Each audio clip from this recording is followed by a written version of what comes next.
Hello नमस्ते सर्वांना. Good morning नाही, आता आता आहे दुपारचे वाजले 1:30, त्याच्यामुळं आहे गुड आफ्टरनून. आणि अथर्व अवंतिका ब्लॉगमध्ये आपले स्वागत आहे. आणि आज आपण आता आमचे गहू संपलेले आहेत, तर आपण आता आज गहू घालण्यासाठी चाललेलो आहोत. आणि आम्ही तिकडनंच त्याच दुकानातून गहू, बाजरी, नंतरनी तीळ वगैरे असं घेत असतो. म्हणजे मस्त असते ज्वारी, गहू, बाजरी. पण ज्वारी सहसा आपण घेत नाही इकडनं, कारण आपले गावाकडनं ज्वारी ती त्याच्यामुळं. पण गहू मात्र आपण त्याच दुकानातून घेतो. तर चला मग आता पाहूयात आपण. आता आपली रिक्षा थोड्या वेळात येणार आहे, कारण रिक्षावाल्या भाऊला आपण बोललेलं आहे आणि आपण गहू घ्यायला जाणार आहोत. चला मग तुम्हीही सोबत.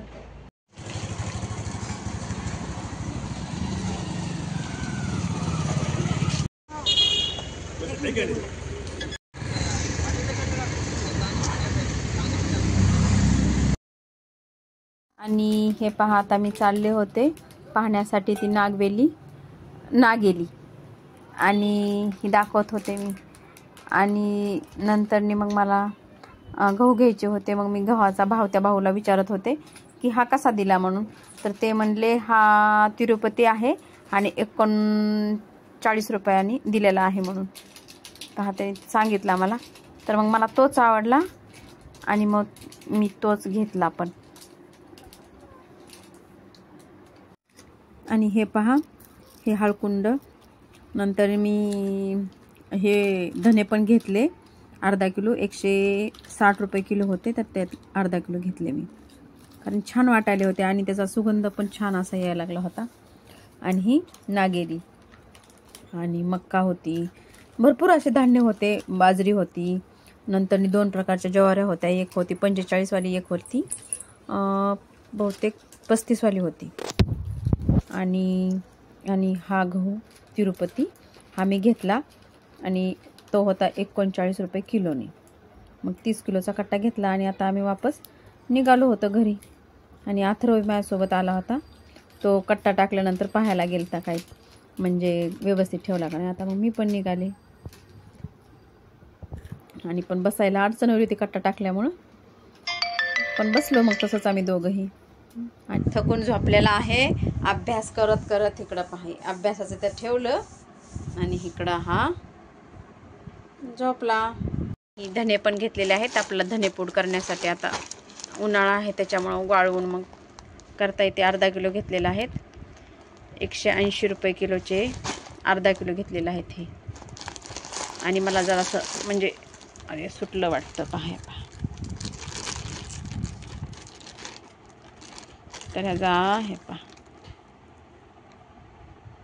सुंदर असा म्हणजे वास येत होता असा मस्त, म्हणून मग म्हणलं छान आहेत, हिरवे आहेत मस्त. दीदीच्या शाळेकडे मी चालले होते त्यावेळेस मी दिसलं हे मला डाळिंबाचं झाड. तर पहा किती सुंदर असे डाळिंब आलेले आहेत. लकडून गेलेलं गे डाळिंबाने ते फुलांनी फळांनी. आणि नंतर मग दीदीला घेऊन मी घरी चालले. तर ही गोष्ट सांगायली होती पहा. चला आपण हिला आता फिरायला घेऊन जाऊ.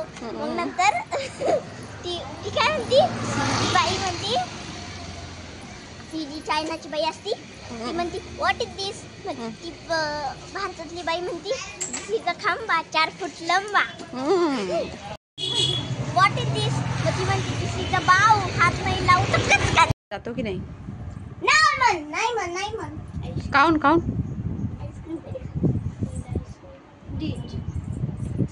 पहा दीदी कशी, पहिले आईस्क्रीम दीदी कशी भडकवती पहा.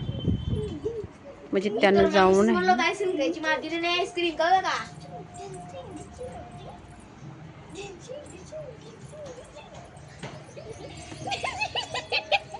ये इसको खोला.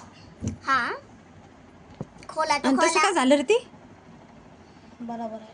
काय बरोबर आहे. असं खायचं, ए हात लावून त्याला चाटायचं. ये चमचे लिया. ए लागलंय. इसको इसे डाला और इस चमचे को. अरे रे रे रे जास्त झालं ना. पण ती इस चमचे तसं नाही करायचं. थांब 1 मिनिट एकच मिनिट सर. इस चमचे को इसे. एवढं पॅक झालं ही. हा मग आता तुला पॅक नसलं तरी प्रॉब्लेम, पॅक असलं प्रॉब्लेम. काय करायचं काय म्हणतात मी. म्हणून साईडला काढायचं. तर मग हे सगळीकडे कसं काय काढून ठेवलं तू? तुला नाही खायचं तिथे? खायचंय ना. तुला नाही खायचं कधी? उद्या अगं आता कपडे बदलू दे ना. का कपडे बिन बदलूचे खालू का? बस झालं. आता बस झालं. हो मग काय सगळं खातो का आईस्क्रीम आणि सर्दी अरे एवढं.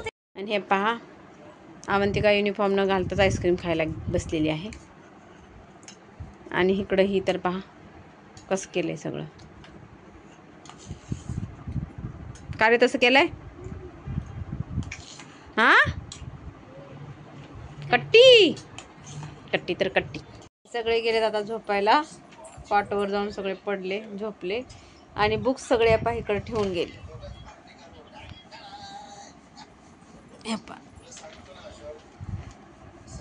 त्याच्या आता ती मलाच ठेवून आहे सगळं.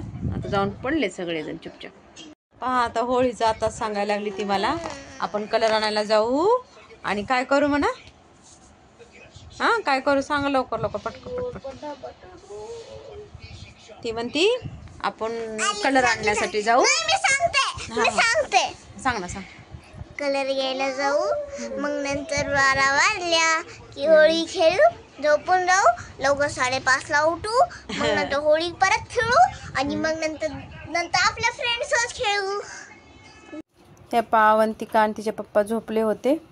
पण अवंतिका नाटक करत होती ना. अथर्व पण ह्या पहा फरशीवर त्याला गरमी व्हायली होती म्हणून असं गार फरशीवर पडला होता.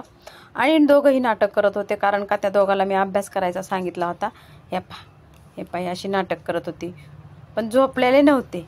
आणि हिनं तरी जे बुक्स वगैरे सगळे का मांडून ठेवले होते. अभ्यास कर म्हणलं तर नाही मला झोप यायला लागली म्हणे. आणि अथर्व पण त्याचे पण एक्झाम होते.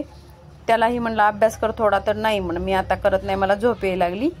मग त्या दोघाला पाहायची होती TV, पण मी काय त्या दोघाला TV पाहू दिली नाही. तर चला मग आता भेटूयात उद्याच्या ब्लॉगमध्ये.